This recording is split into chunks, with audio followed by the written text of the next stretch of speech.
tarde. Bom, eu vou começar essa palestra, eu vou falar sobre jogos em tempo real na Solana, utilizando um framework de ECS, que se chama Bolt. Inicialmente, só para ter uma ideia, eu gostaria de entender um pouco mais sobre a audiência, entender quem aqui tem familiaridade com Game Dev. Pode levantar a mão. Vocês sabem o que é ECS? Tá. Quem aqui tem familiaridade com o desenvolvimento de Solana? Tá. Quem aqui tem familiaridade com blockchain? Beleza. Bom, então, vamos lá. Bom, meu nome é Danilo. Eu venho programando Rust profissionalmente desde 2019. Eu comecei desenvolvendo uma IDE de uma linguagem de programação híbrida. Ela tanto é textual quanto ela também é visual. Foi um projeto bem legal. A gente desenvolveu essa IDE com compilado Rust para WebAssembly, utilizando WebGL, então era bem disponível em várias plataformas. Depois de trabalhar nesse projeto, eu comecei a trabalhar com jogos em cripto, né, em blockchain. Trabalhei nesse projeto que a gente utilizava basicamente NFTs. E hoje eu trabalho na Magic Block e eu sou maintainer do framework chamado Bolt. Para munir vocês com tudo que é necessário para começar o desenvolvimento com Bolt, eu vou introduzir alguns conceitos básicos de Solana. E são conceitos... eu pessoalmente acho bem simples o desenvolvimento de Solana. Solana é uma blockchain desenvolvida em Rust. A conceituação dela é super simples. Eu vou levar um tempinho passando por essa conceituação, mas eu acho que no final dessa palestra, com pelo menos uma compreensão básica desses conceitos, eu acho que você estará munido a tanto desenvolver Solana quanto utilizar o framework. Mas também vale dizer que o framework Bolt, ele abstrai esses conceitos, porém a compreensão de baixo nível não deixa de ser interessante. No primeiro momento eu vou falar sobre jogos Web3, para mostrar os tipos diferentes de jogos Web3. E basicamente, bom, quanto mais para a direita, mais descentralizado o jogo é. E aqui, bom, o primeiro tipo, a gente tem o OCM, que são cosméticos opcionais. A gente tem um jogo, por exemplo, com equipamentos, uma roupa, uma skin, qualquer coisa que seja. E esse jogo dá a opção de você fazer um mint e ter esse cosmético como NFT. E então você tem propriedade desse asset. O segundo tipo é que você tem os assets já nativamente em on-chain. Então, digamos que o equipamento você já tem nativamente on-chain, você utiliza a sua carteira para logar no jogo e fazer a utilização desse item, né, desse asset. E, finalmente, você tem jogos que são completamente on-chain, né? Isso significa que todos os assets, quanto a lógica do jogo, rodam na blockchain. E nós iremos falar especificamente sobre o Fully On-Chain Games. Então, por que esse tipo de jogos são interessantes, né? Porque são jogos que são abertos, qualquer pessoa com acesso à blockchain, né, tem uma carteira, ela consegue participar do jogo. Os jogos se tornam completamente centrados à plataforma, né? Você disponibilizando um jogo Fully On-Chain no blockchain, ele consegue fazer parte de todo o ecossistema da Solana, especificamente. Outra questão também é que é um jogo que ele é imparável, ele não tem como sofrer censura a partir do momento que você coloca o jogo no blockchain. É um jogo que está replicado em toda a rede mundial e é impossível censurar. E também são verificáveis, né? Significa que você tem uma lógica que é uma lógica que está na rede e você consegue verificar que é uma lógica que está sendo justa. Aqui eu vou passar alguns exemplos de jogos que estão sendo desenvolvidos. Eu acredito que hoje um dos maiores jogos, né, os mais ambiciosos e tem qualidade de jogos AAA, é o Eve Frontier. E é um jogo que está sendo desenvolvido totalmente on-chain. Ele dá essa possibilidade de ser um jogo sem permissionamento, o que significa que os próprios jogadores conseguem modificar o jogo. Digamos, a gente tem... É um jogo com temática espacial, né? Digamos que a gente tem uma nave-mãe, essa nave-mãe a gente consegue receber aliados e a gente quer protegê-la contra inimigos. A gente consegue implementar, por exemplo, um sistema de uma turret, né? Em que no momento que uma nave chega, a gente consegue verificar se essa nave ela é aliada ou não. Se ela não for aliada, a turret atira.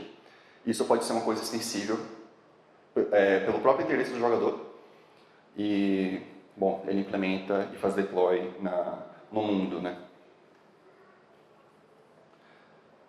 Outro exemplo é o Pirate Nation.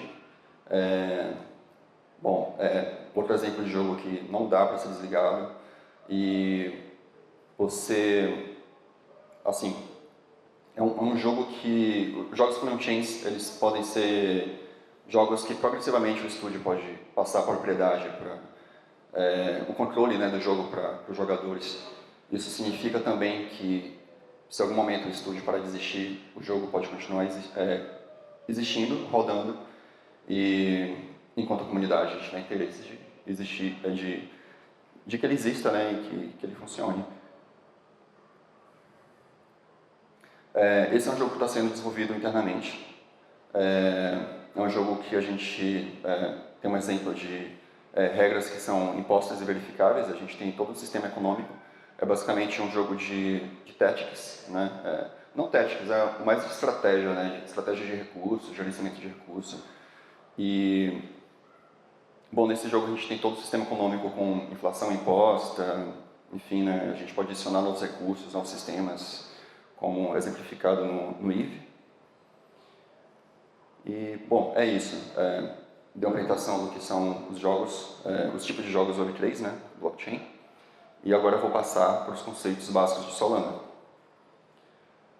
Na Solana a gente tem alguns conceitos principais que eu considero os mais importantes de se compreender.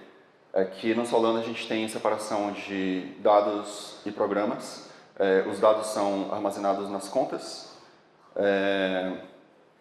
Os programas, como um computador tradicional, também é armazenado numa conta, porém são representados, na verdade, em duas contas. Uma conta contém nos dados os metadados do programa e numa segunda conta tem, de fato, bytecode com o programa executável. E o terceiro conceito, que é super interessante e importante, é a transação, né? A transação é o que mexe a engrenagem, né? A transação vai ser a responsável por chamar os programas e por passar as contas envolvidas na operação do programa, né? E o programa vai fazer então a operação, pode fazer tanto leitura quanto pode fazer a escrita também das contas, né? E mudando o balanço da conta ou mudando o dado que foi especificado por ti.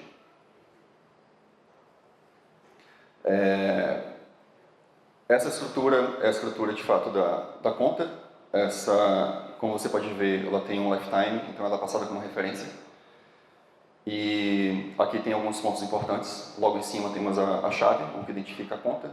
Os Nayports, que é a unidade monetária do Solana, que é a fração de Sol. E no caso é o balanço, né, o saldo da conta. A gente tem os dados. A gente tem o dono da conta.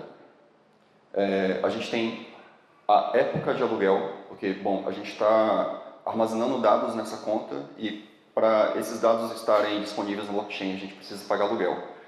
Porém, tem uma coisa muito interessante no Solana que se você colocar saldo suficiente na conta para 12 meses de aluguel, significa que essa conta vai ficar isenta de aluguel. Então, ela vai persistir enquanto a rede existir, sabe? E outra coisa mais interessante ainda é que se em algum momento você decidir fechar essa conta, você pode fechar ela e você pode reaver todo o saldo, né? E, por último, a gente tem essas três flags, que é uma flag que, quando a gente passa, né, essa informação para um programa, a gente quer saber se essa conta está assinando pela transação, e eu vou explicar um pouco mais sobre o que é, né, por que é interessante saber que a conta está assinando, se também a conta está para escrita ou leitura, e se essa conta é executável, né? Se ela é um programa. Aqui é um exemplo de, eu acho que dá para ler, né? É um exemplo de transação, como de fato a gente executa, né, uma transação na rede Solana. Aqui está rodando um cliente num validador local, isso aqui é um ambiente de teste. Aqui eu crio duas key pairs, já explico um pouco mais sobre o que são as key pairs, mas basicamente é um par de chave pública-privada, onde você pode assinar pelas transações, enfim. E, bom, aqui nesse exemplo, crio duas chaves, ali uma se chama sender e outra receiver, uma que vai enviar e receber. Logo aqui nesse grupo aqui de baixo, eu faço um request de airdrop, porque eu preciso de um saldo para testar essa transação. Eu pego 2 sols e mando para o sender. Aqui eu tenho um loopzinho para verificar se a transação do airdrop já aconteceu e que o saldo já está disponível. Então aqui eu começo a construir a transação, né?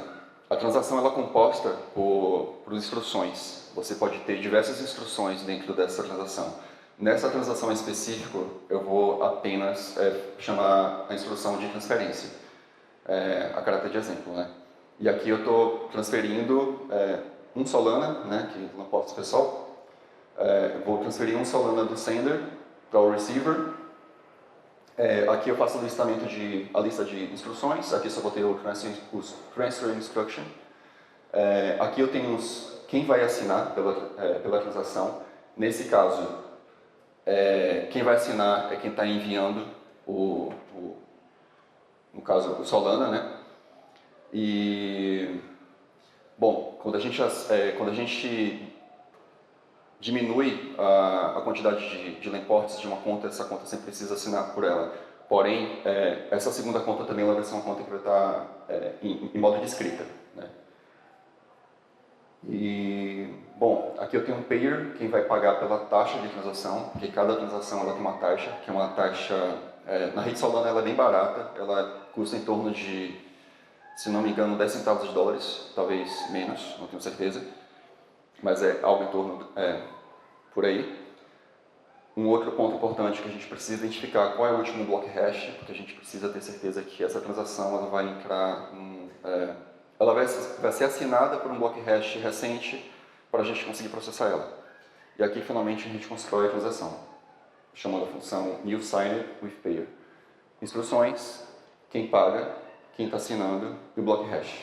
Então finalmente a gente manda e a gente esse método especificamente manda e ela espera pela confirmação da transação. E aqui tem um ponto bem interessante que é o commitment, o compromisso, né? Existe um conceito também de compromisso de transações que são 3 compromissos diferentes e eu logo explico sobre eles. Já que eu mencionei sobre key pairs, a gente tem as carteiras de Solana e a gente tem as 3 maiores carteiras que são Phantom, Soulflare e Backpack. E todas as carteiras são responsáveis por gerenciar as key pairs, né?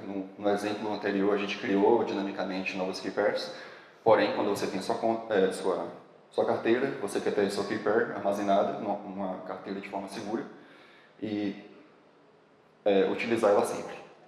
Então, as carteiras são responsáveis por gerenciar essas key pairs. E voltando a falar sobre a transação, naquele exemplo anterior eu fiz 2 prints, só para ilustrar como que tanto a instrução quanto a transação elas são representadas. Aqui no caso, a instrução ela tem alguns pontos interessantes, que logo o primeiro campo é o ID do programa que a gente está chamando. Esse ID é um ID especial, é tudo um, e ele é o programa de sistema, né? Ele é um programa nativo da rede. E é nesse programa que a gente faz transferências de lemports. E a gente tem as contas envolvidas nessa instrução. Aqui no caso temos o sender, sabemos que é o sender porque ele que está assinando, ele está com escrita ativada e embaixo a gente tem o receiver, e ele não está com um signer, e ele também está com escrita. Então, ele também vai modificar os seus dados e adicionar saldo. E logo por último a gente tem o data, e esse data ele está serializado, né? No caso é a quantidade de imports.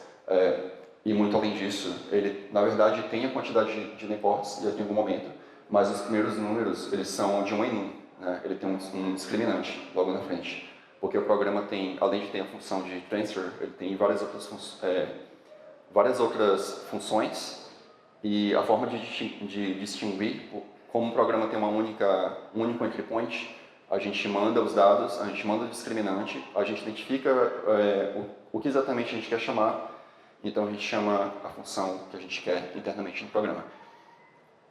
E logo aqui a gente tem a transação, que foi construída com a instrução, e aqui tem toda uma reestrutura da instrução, né? A instrução aqui ela está como instrução compilada, e isso é feito para otimizar a transação, né? A transação ela tem um tamanho limite, que é um tamanho de um MTU, que é basicamente a quantidade de dados que a gente consegue mandar num pacote UDP.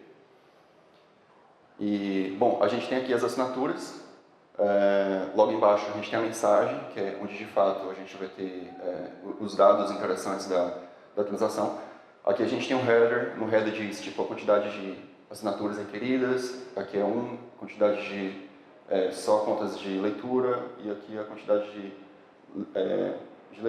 contas assinadas e contas não assinadas. E aqui a gente tem uma lista das contas que estão disponíveis na transação inteira. Se a gente tivesse mais de uma instrução e as outras instruções utilizassem outras contas, elas também estariam listadas aqui. A gente tem um block hash recente, e as instruções aqui, como ela está compilada, ela, ao invés de utilizar as contas, ela só usa índice se referindo a essas contas, né? E isso é uma otimização, né, de espaço. E os dados estão serializados como na instrução.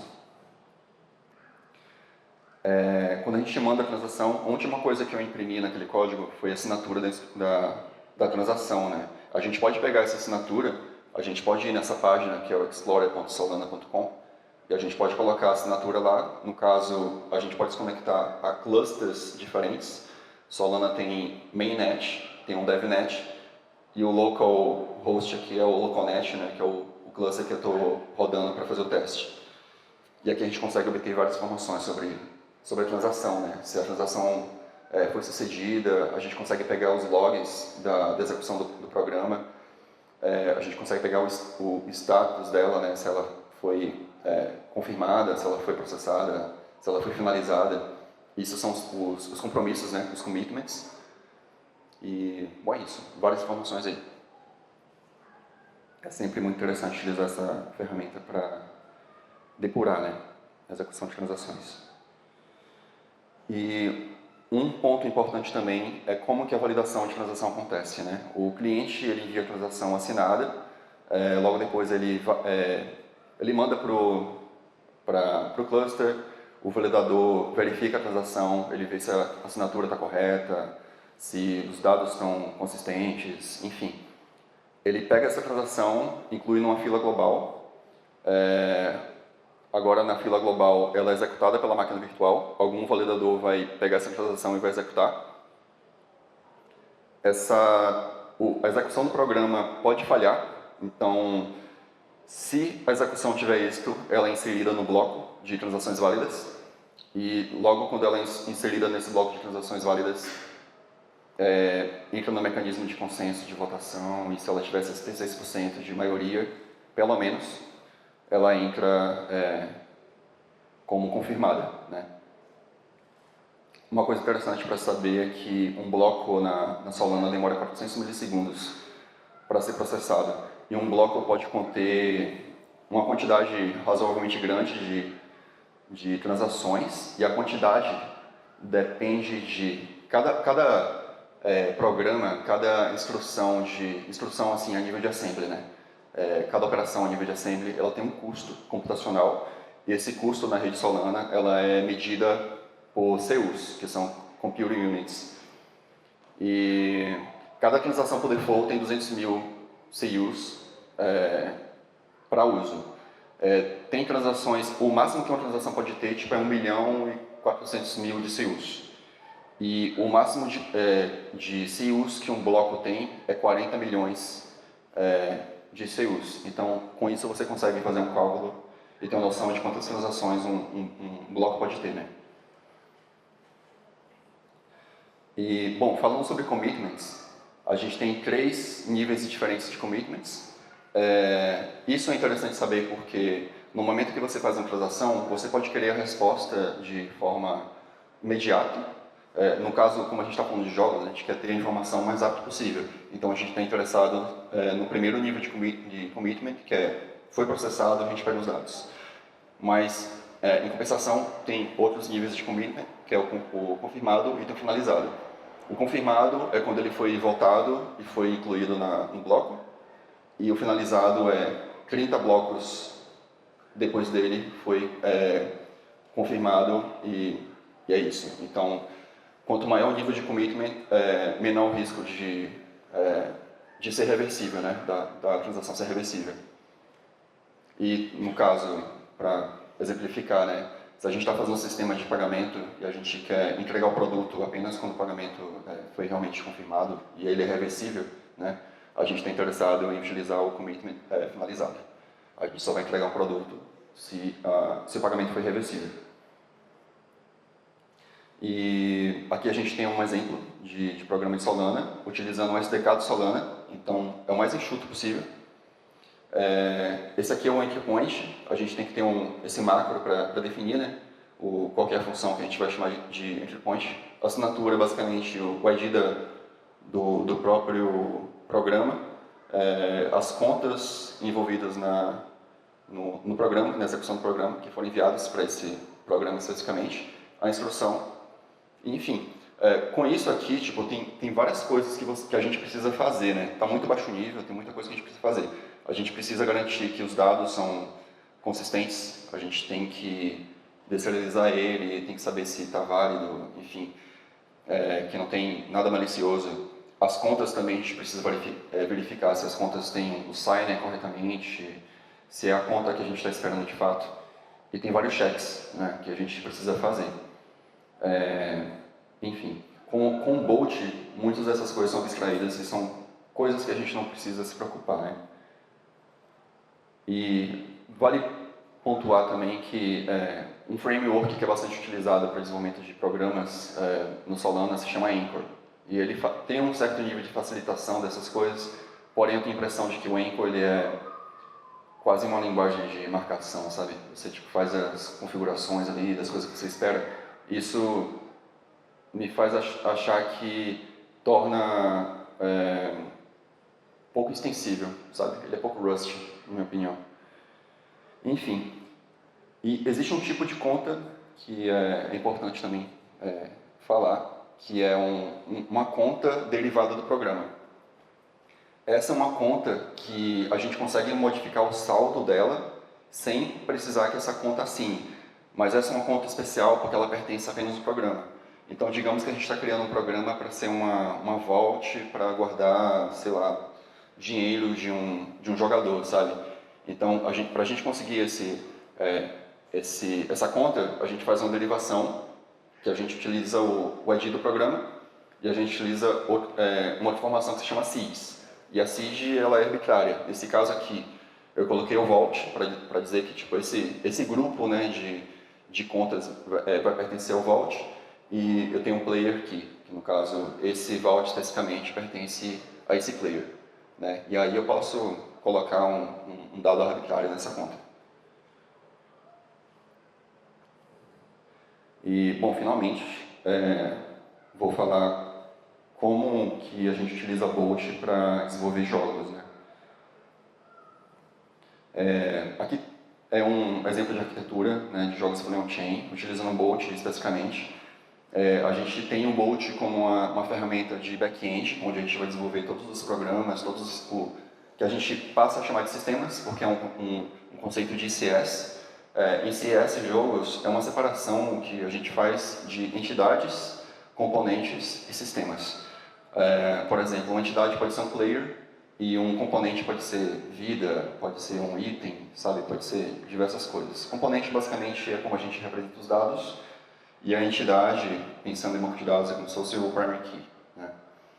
E o sistema é onde roda a lógica da coisa e modifica os componentes, né? Aqui nesse exemplo de arquitetura, a gente tem um Bolt. Bolt é esse SDK de ICS. A gente tem também uma ferramenta que tudo isso é esperado de ser integrado no Bolt. A gente tem um SOAR, que é um sistema de placar on-chain. E a gente tem geração de código de cliente, né, para você conseguir mandar transações e tudo mais gerados para Unity, para Godot, para Bev é Rust, então fica muito mais fácil. E Unreal Engine ainda não, mas é algo esperado. A gente, em qualquer momento, vai começar a disponibilizar clientes também para Unreal Engine. E, obviamente, tudo isso está rodando Solana, mas tem um ponto aqui muito importante que, além de rodar Solana, nos validadores de Solana, a gente tem um validador custom da Magic Block que acelera a execução de transações. Bom, para falar sobre o validador de Solana, ele é um sistema de rollup de transações. Isso significa que muitas blockchains têm esse problema de TPS, né, que é a quantidade de transações por segundo, e muitas delas, para resolver aumentar a quantidade de transações, elas pegam as transações, elas processam off-chain, né, que eles passam a chamar esse protocolo de Layer 2, e processa tudo ali, faz um aglomerado de transações, isso se chama de rollup. Então pega essas transações e mandam para a rede principal, né, que é a rede L1.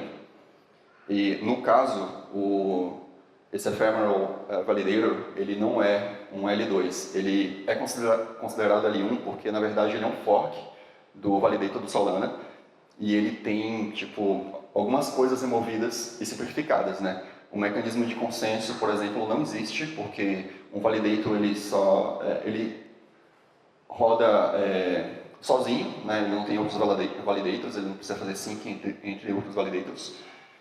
E isso faz com que os blocos sejam processados, ao invés de 400 milissegundos, sejam processados em 50 milissegundos. E isso faz que a quantidade de TPS por validator seja bastante alta.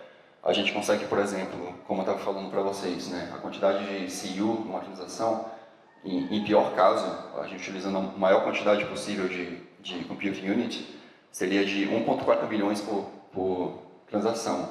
Isso significa que, no pior caso, a gente conseguiria processar 685 transações por segundo. E em casos comuns, né, onde transações... Por default, as transações são 200 mil, mas quando você vai ver o custo computacional das transações, a gente pode ter transações custando 20 mil, por exemplo, sabe? E no caso de uma transação custando 20 mil, a gente tem 48 mil TPS. Isso é muito alto. E uma outra vantagem também do Ephemeral Validator é que a gente consegue localizar ele, né? A gente tem uma instância rodando, por exemplo, aqui em São Paulo. Então a latência, a latência de rede ela é muito menor, né? Quando a gente fala sobre aquela latência de 50 milissegundos, ela é uma latência lógica de tempo de processamento de bloco.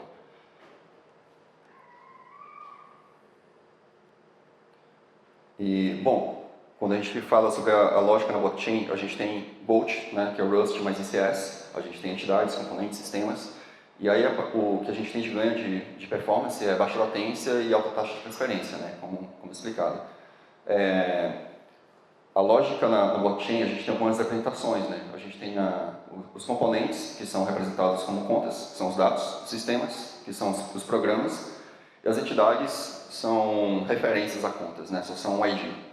E o registro é onde você guarda informações sobre o seu mundo. Por exemplo, você está começando um jogo novo, você vai criar um mundo para esse jogo, e é nesse mundo, nesse registro de mundo, onde você vai ter as referências às entidades, aos componentes e aos sistemas, né? E aí você consegue configurar, por exemplo, o permissionamento. Se você quer permitir ou não que outras pessoas tragam sistemas novos e componentes novos para o seu jogo. Ou então não, né, se você preferir. E, bom, o Bolt ele foi implementado por cima do Anchor, então ele tem alguns benefícios do Anchor, que é tipo serialização, ele tem a IDL, que com a IDL a gente consegue gerar o código de cliente, né? A gente consegue utilizar todo o ferramentário do Anchor para gerar o código de cliente. A geração de código de cliente para Unity ela é tipo feita pela Magic Block mesmo. E, bom, isso basicamente é o scaffold, né? A gente conseguir disponibilizar os clientes para esses targets. E, bom, aqui é um exemplo de componentes no Bolt, né? A gente tem, por exemplo, aqui, representação de posição, x, y, z, velocidade, mesma coisa. E a gente consegue pegar esses dados e mapear para o Unity, por exemplo. E aqui na execução a gente tem um sistema, a definição de sistema. Isso aqui é uma prova de conceito de um jogo que eu estou fazendo. Esse sistema eu chamo ele de game loop, mas ele está basicamente processando a cinemática, né?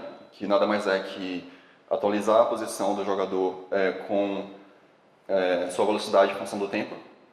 Então aqui eu tenho um game stage com todos os jogadores. Isso aqui é um jogo de 1 contra 1, é um exemplozinho que eu estou fazendo, só para um prova de conceito mesmo. E é isso. Esse programa, especificamente, é um programa que custa, sei lá, 18.000 CU, sabe? E aqui, esse é um código cliente gerado para C# para rodar em Unity. A gente faz a subscription para eventos. No caso, eu tenho esse game state, onde tem uns players, composição, velocidade e tudo mais.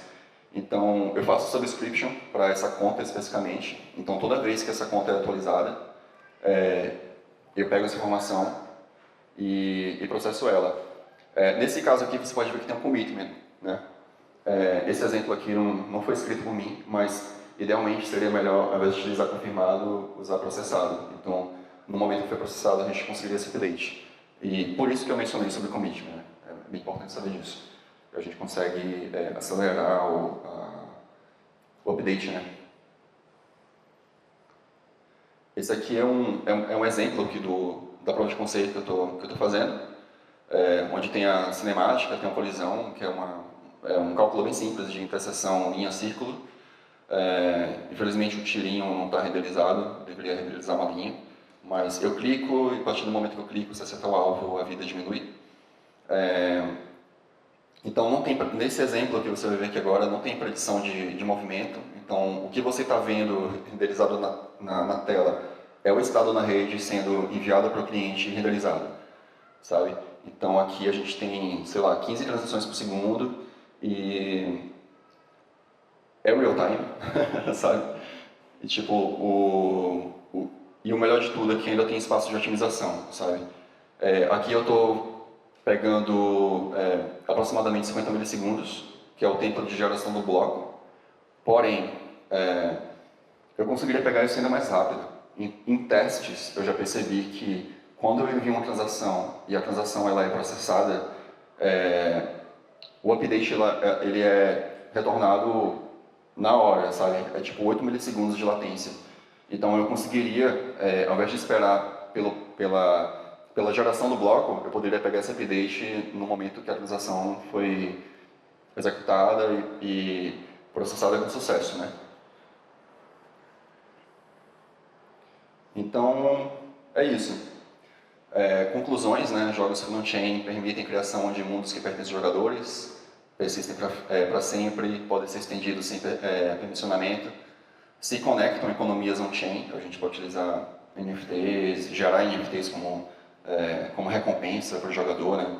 E o Bolt ele vem como uma ferramenta para possibilitar a utilização de código, facilitar a criação de conteúdo para usuários e integrar com clientes. E é isso. Aí, bom, aqui eu tenho o nosso Discord do Magic Block, nosso Twitter, o nosso GitHub, onde a gente tem bastante coisa open source. Inclusive o Validator ele foi aberto, está como código aberto, apesar de haver uma licença de utilização, que a gente pretende cobrar uma taxa de operação, e é importante ressaltar, né, que assim, Eu estou aqui representando a Magic Block, porém, tipo, eu estou falando sobre isso porque eu acho o projeto muito legal. E uma coisa que vale muito a pena dizer é que enquanto eu mencionei para vocês que uma transação na rede Solana custa tipo 10 centavos de dólares, por conta do nosso validador ser tão mais enxuto, a transação fica muito mais barata. Então a gente tem pensado em valores em torno de 0,001 centavos, sabe? Então vai ser muito mais barato rodar transações a 100 mil vezes mais barato. E, bom, é isso. E uma última coisa é que daqui a 2 semanas a gente vai fazer uma hackathon, que durará 2 semanas. E, bom, vocês estão convidados a participar, caso tenham interesse. O Discord está aí, vocês vão me achar lá. Novamente, meu nome é Danilo. E estou sempre aberto. Se quiser, chega lá, conversar sobre qualquer coisa, pode chegar. E é isso, eu posso ajudar vocês a compreender como que desenvolver, né, jogos front-end. E é isso. Obrigado.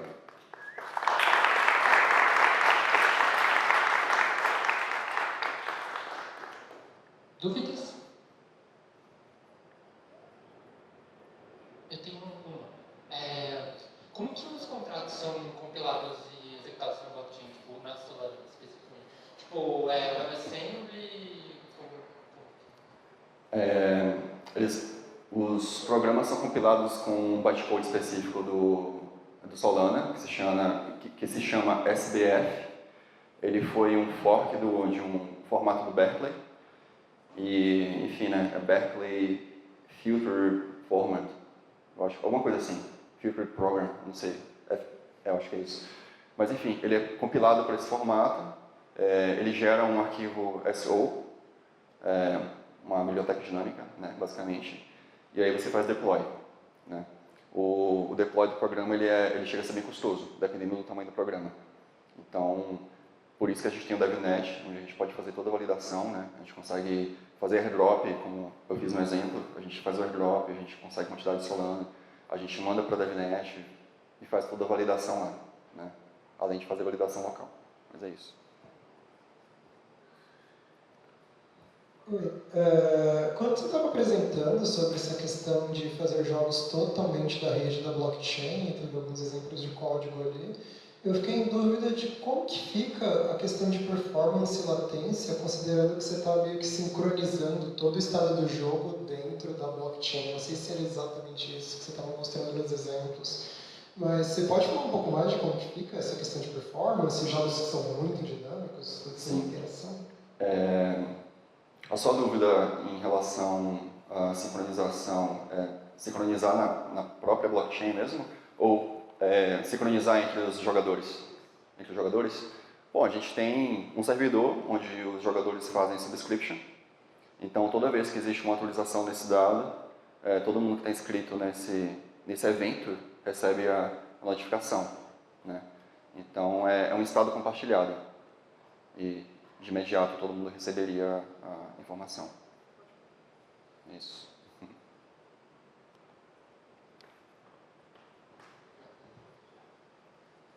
Boa tarde, já eu acho. Eu fiquei na dúvida, você mostrou o front-end como a Unity e o back-end com Rust, mas vai tudo, não tem um servidor propriamente dito, né? Vai tudo rodar no cliente, a Unity só comunica com o servidor de Rust rodando na própria máquina local? Calma aí. Tá cheia. Tem cada máquina vai ter a Unity rodando e comunicando com blockchain. Com a blockchain. Não tem um servidor centralizado para sincronizar. Entendi. Obrigado. É isso. Aí, uma coisa que eu esqueci até de mencionar é que existe um programa de delegação, né? Que a gente pega uma conta, a gente cria a conta on-chain, a gente delega ela para o validator, e isso significa que é tipo um lock na rede base, ela está locada, então nada pode modificar ela, né? Isso garante consistência, e a gente então pode fazer um clone dessa conta no validador, que eu pessoalmente chamo, dentro da conceituação do Bolt, de acelerador. E lá a gente executa, faz todas as modificações, a gente faz um roll-up e manda de volta para a basenet. Né? É isso.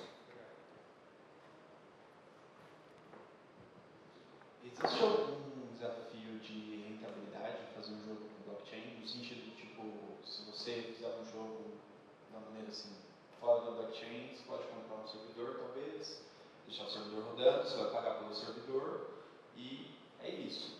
Mas aí, no caso, como você paga por operação, existe algum tipo de desafio adicional acerca disso ou está na mesma? Cara, existe.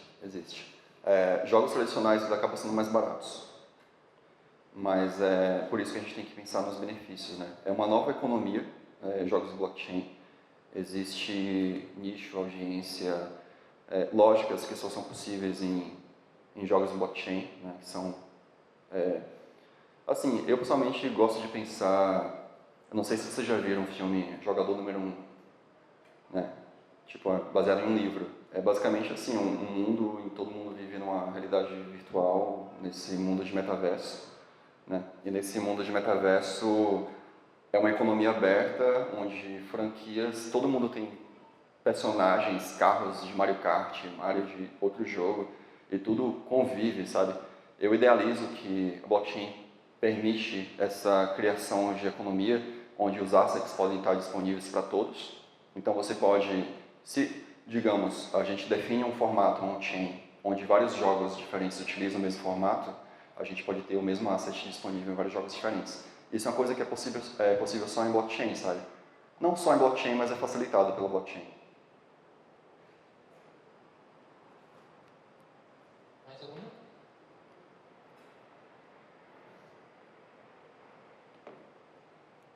Valeu!